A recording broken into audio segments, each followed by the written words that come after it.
Star Wars ഫ്രാഞ്ചൈസിയിലെ latest സീരീസാണ് Star Wars Skeleton Crew എന്ന് പറയുന്നത്. ഒട്ടും പ്രതീക്ഷയില്ലാതെ സീറോ എക്സ്പെക്റ്റേഷനിൽ പോയി കണ്ട സാധനമാണ്. കാരണം എന്താണെന്ന് വെച്ച് കഴിഞ്ഞാൽ അവസാന സ്റ്റാർ വാർസിൽ നിന്ന് വന്നിട്ടുള്ള സീരീസ് അക്വലൈറ്റ് ആയിരുന്നു. അപരാധം എന്ന് പറഞ്ഞു കഴിഞ്ഞാൽ ശുദ്ധ അപരാധമായിരുന്നു ഒരു സീരീസും. അത് കണ്ടതിൻ്റെ ഒരു ക്ഷീണമായതുകൊണ്ടാകും ഇതിനെനിക്ക് ഒട്ടും പ്രതീക്ഷയില്ലായിരുന്നു. ജസ്റ്റ് ഞാൻ ട്രെയിലർ കണ്ടു, ഓക്കെ എന്തെങ്കിലും ആവട്ടെ ഇത് കാണാമെന്നുള്ള രീതിയിലാണ് നമുക്ക് കണ്ടത്. പക്ഷെ കണ്ടു കഴിഞ്ഞപ്പം പേഴ്സണലി എനിക്ക് ഈ ഒരു സീരീസ് വർക്കായി എന്നൊരു ഫീലാണ്. കാരണം വളരെ സിമ്പിളായിട്ടുള്ളൊരു സ്റ്റോറി അതിനെ വൃത്തിക്ക് പ്രസൻറ്റ് ചെയ്ത് വെച്ചിട്ടുണ്ട് ഈ ഒരു സീരീസിന്. അത് 8 എപ്പിസോഡിൽ വളരെ വൃത്തിക്ക് ചെയ്ത് വെച്ചിട്ടുണ്ട്. അപ്പം ഈ ഒരു സ്കെൽറ്റൺ ക്രൂ എന്ന് പറയുന്ന സീരീസ് നടക്കുന്ന ടൈം ഫ്രെയിം ഏതാണെന്ന് ചോദിച്ചു കഴിഞ്ഞാൽ മാൻഡലോറിയനൊക്കെ നടക്കുന്ന അല്ലെങ്കിൽ റിട്ടേൺ ഓഫ് ദ ജെഡായി ഒക്കെ നടക്കുന്ന ആ ഒരു സെയിം ടൈം ഫ്രെയിമിലാണ് ഈ ഒരു സീരീസിൻ്റെ സ്റ്റോറി നടക്കുന്നത്. സിമ്പിൾ സ്റ്റോറിയാണ്. അറ്റാറ്റിൻ എന്ന് പറയുന്ന ഒരു അൺനോൺ പ്ലാനറ്റ്. അപ്പം അത് ഭയങ്കര സീക്രട്ടായിട്ടുള്ള അല്ലെങ്കിൽ ഹിഡനായിട്ട് വെച്ചിട്ടുള്ളൊരു പ്ലാനറ്റാണ്. അപ്പം അവിടെ 4 പിള്ളേർ, ഈ പിള്ളേർ അറിയാണ്ട് ഭയങ്കര അൺഎക്സ്പെക്റ്റഡ് ആയിട്ട് ഒരു സ്റ്റാർഷിപ്പിൽ അകപ്പെട്ടു പോകുന്നു. ഇവർ അറിയാണ്ട് ഇത് ഓണാവുന്നു. അങ്ങനെ ഇതൊരു അൺനോൺ ലൊക്കേഷനിലേക്ക് പോകുന്നു. അതായത് ആ ഒരു ഹൈപ്പർ സ്പേസിൽ അൺനോൺ ലൊക്കേഷനിലേക്ക് ഈ ഒരു സാധനം പോകുന്നു. അപ്പം ഇവർക്ക് ഈ അറ്റാക്കിൽ നിന്ന് പറഞ്ഞു. പക്ഷേ ഇതിൻ്റെ ലൊക്കേഷൻ എവിടെയില്ല. കാരണം ഇത് സീക്രട്ടായിട്ട് ഹൈഡൻ ചെയ്ത് വെച്ചിട്ടുള്ളൊരു പ്ലാനറ്റാണ്. അപ്പം ഇവർ പോകുന്ന വഴി കുറേ അധികം ആളുകളെ കാണുന്നുണ്ട്. അപ്പം അതിനിടയ്ക്ക് ജോഡ് എന്ന് പറയുന്ന ഒരു ക്യാരക്ടറിനെ കാണുന്നു. ആ ഒരു ക്യാരക്ടറാണ് ഈ ഒരു എൻ്റെ സീരീസിനെ മുന്നോട്ട് കൊണ്ടുവന്നത്. അപ്പം ആ ഒരു ക്യാരക്ടർ ജെഡായി ആണെന്ന് പറഞ്ഞിട്ടാണ് ഈ പിള്ളേരുടെ അടുത്ത് ഇൻട്രൊഡ്യൂസ് ആവുന്നത്. പിന്നെ ഇവരെ സഹായിക്കാൻ വീട്ടിൽ ആ ഒരു ഹോം ലാൻഡിൽ എത്താമെന്നൊക്കെ സഹായിക്കാമെന്ന് പറയുന്നു.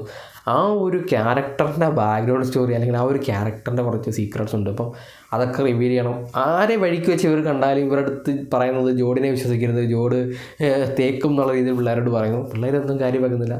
ഹോം ലാൻഡിൽ കൊല്ല എന്ന് പറയുന്നു. ഈ ക്രെഡിറ്റ്സ് ഉണ്ട്, റിപ്പബ്ലിക് ക്രെഡിറ്റ്സ്. ആ ഒരു ക്രെഡിറ്റ്സ് ഉണ്ടാക്കുന്ന സ്ഥലമാണ് ഈ അറ്റാറ്റിൻ എന്ന് പറയുന്നത്. അതുകൊണ്ടാണ് ഇത് സീക്രട്ടായിട്ട് വെച്ചിട്ടുള്ളത്. അങ്ങനെ കുറേ സാധനങ്ങൾ ഇവർ ഭയങ്കര പൈററ്റുകളുള്ള ആ ഒരു ടൈം ഫ്രെയിമാണത്. ഈ ജോഡ് എന്ന് പറയുന്ന ക്യാരക്ടർ ജെഡായി ആണോ പൈററ്റാണോ തീഫാണോ എന്നൊന്നും ഇവർക്കറിയില്ല. അത് നല്ല ഒരാളാണോ വില്ലനാണോ എന്ന് പോലും അറിയില്ല. പല സമയത്തും ഇങ്ങനെ വില്ലനാണ് നല്ലവനാണ് അങ്ങനെ ആ ഒരു ഇതിലാണ് അപ്പുറത്ത് നിന്നാണ് കളിക്കുന്നത്. അപ്പോൾ നമുക്കതിനൊരു കൺഫ്യൂസിങ് ആവും. ഈ ക്യാരക്ടറിനെ നമ്മൾ വിശ്വസിക്കണോ, ക്യാരക്ടറെ നമ്മൾ സപ്പോർട്ട് ചെയ്യണോ എന്നുള്ള രീതിയിൽ കാണുന്ന ഓഡിയൻസിന് പോലും കൺഫ്യൂസിങ് ആവും.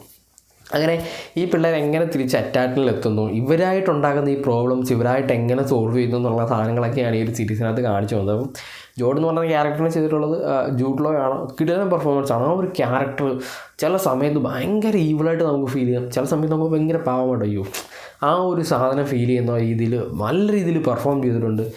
പിള്ളേരും ഈ ജൂഡ് ലോയുടെ ആ ഒരു ജോഡ് എന്ന് പറയുന്ന ക്യാരക്ടറും പിന്നെ ഒരു റോബോട്ടും ഇതാണ്. ഇവർ 4 പേര് 5 പേരാണ് ഈ ഒരു ഇതിനകത്ത് മെയിനായിട്ടുള്ള കുറേ ടൈം നമുക്ക് സ്ക്രീനിൽ കാണാൻ പറ്റുന്ന ക്യാരക്ടേഴ്സ്.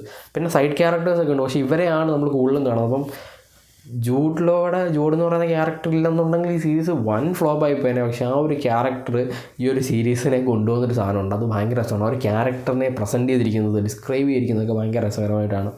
അക്വലൈറ്റൊക്കെ വെച്ച് നോക്കുമ്പോൾ ഈ ഒരു സീരീസ് ഫാർ ബെറ്ററാണ്. ഇപ്പം ആ ഒരു അസോക്കയും മാൻഡലോറിയനും ഒക്കെ ആൻഡോറൊക്കെ കഴിഞ്ഞിട്ട് വന്ന ആ ഒരു സ്റ്റാർ വാർസിലെ ഒരു നല്ല സീരീസുകളുടെ കൂട്ടത്തിൽ വെക്കാൻ പറ്റുന്നൊരു സീരീസ് ആയിരിക്കും ഈ ഒരു സ്കെൽറ്റൺ ക്രൂ എന്ന് പറയുന്നത്. എൻ്റെ പേഴ്സണൽ ഒപ്പീനിയനാണ്. ചിലപ്പോൾ നിങ്ങൾക്ക് ഈ സാധനം വർക്കായി കാണില്ല. അതെന്തായാലും നിങ്ങൾ പറയാം നിങ്ങൾക്ക് വർക്കായില്ലയോ എന്നുള്ളത്.